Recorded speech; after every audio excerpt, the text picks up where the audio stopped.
Bonjour, ici Véronique Lajoie et Roch Giguère. Bienvenue à cette capsule passionjardintv.com. Alors aujourd'hui, nous sommes dans un endroit magnifique, hein, Véronique? Hein? La seigneurie de l'île d'Orléans. Comment tu trouves ça? Hein? C'est merveilleux, un endroit à découvrir à Saint-François de l'île d'Orléans. Alors aujourd'hui, on va parler de l'aménagement d'un jardin. Mais là, on va être très précis dans notre sujet aujourd'hui, c'est qu'on va parler des styles de jardin. Alors, tu sais pourquoi, hein? On va parler des styles de jardin? Bien, c'est comme quand tu me dis tout le temps, Roch, quand je vais refaire ma cuisine, bien, il faut que j'ai une direction, une orientation à prendre avant d'inspirer ma propre création. C'est ça, tu n'es pas obligé de la faire pareil comme la revue que tu vas consulter ou les cuisines que tu vas voir, mais c'est pour s'inspirer. Alors, on va parler des deux grands styles de jardin. On va parler des styles formels, du style formel et du style informel. Alors aujourd'hui, nos premières prises de vue sont d'un magnifique jardin formel. Hein, le style formel ici. Alors explique-nous un peu quelques variables là, qui fait que justement c'est un style formel. Bon, en premier lieu, on voit bien l'ampleur du jardin au premier coup d'œil, puis la géométrie et la symétrie du jardin est omniprésente. C'est ça, et on a une belle tapisserie, hein, comme on dit, avec le buis ici. Alors, c'est un jardin aussi d'un barbier, moi je dis. Hein? Tu fais souvent la coupe des arbustes. Alors ici, on a le buis, puis on a d'autres arbustes qui peuvent servir hein, pour faire ce genre de design-là. De design, comme ici, nous voyons le buis, on a le thuya, un salix qui peut être facilement taillé plusieurs fois. On a parlé des berberisses qui fait différents tons aussi, différentes couleurs à notre jardin. Mais il faut bien se rappeler qu'un jardin formel va nécessiter beaucoup d'entretien, n'est-ce pas, Roch? Oui, c'est ça. Il faut penser que quand on s'inspire ou qu'on va s'en aller vers un style formel, c'est beaucoup d'entretien. On le voit ici, c'est linéaire, tout ça. Et on voit le jardin tout d'un coup, tu l'as bien dit au début. Fait que là, on va se promener dans le jardin, puis on va aller voir c'est quoi un jardin, un style informel. Parfait. OK, tu t'en viens? Oui.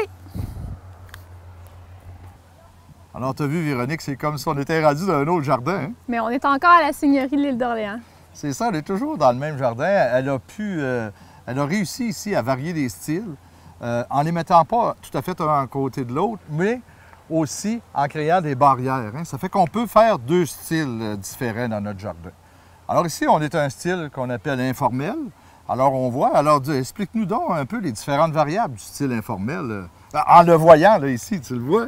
Complètement différent de tout à l'heure. On a une allée qui est sinueuse. Donc, on découvre peu à peu notre jardin. On fait une découverte à chaque pas. Puis, disons que les végétaux ici, on ne les taille plus, là, ici. Tout à fait. On laisse aller la nature avec une certaine structure quand même. Oui, parce que hein, même si on ne taille pas les hostas ici, les hostas, ils sont quand même presque linéaires. Hein. On voit ils forment quand même une belle haie. Et la haie, elle est plus droite. Hein. Elle est informelle. On a un rappel entre les deux. Bon, on n'a pas nécessairement un rappel avec les végétaux. Pas de symétrie. Donc, on laisse libre cours à notre imagination en se procurant les végétaux qui nous plaisent. Puis aussi, ben, les floraisons, on veut s'assurer d'avoir des floraisons un peu toute l'année. Alors, qu'est-ce qu'on fait pour avoir des floraisons toute l'année? Beaucoup de gens hein, veulent avoir ça. On a, en jardinerie, on a souvent les indications appropriées pour ça. Mais ici, on peut voir, on a les hostas qui débutent à fleurir.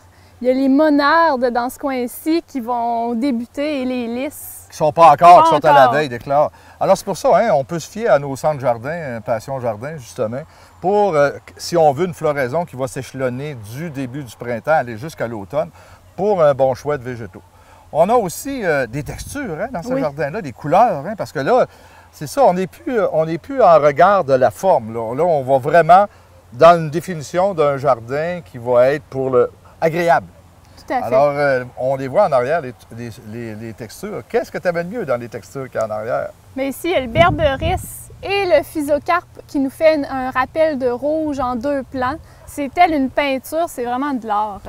Oui, et puis le berberis, c'est là qui est avec le jaune. Alors, on voit beaucoup, il y a une recherche à faire des contrastes de couleurs, il y a une recherche à placer nos végétaux aussi de façon à mettre ça agréable dans les allées sinueuses et à découvrir toujours un peu un décor différent. Hein?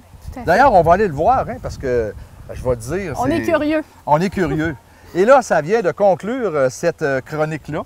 Parce que tantôt, on va en faire une autre, justement, hein, dans un autre temps. On va en faire une sur les sous-styles, les types de jardin qu'on peut faire à l'intérieur, des styles formels et informels. Super. Mais là, j'ai assez hâte d'aller voir. Là. Ah, j'ai hâte. Allez, viens.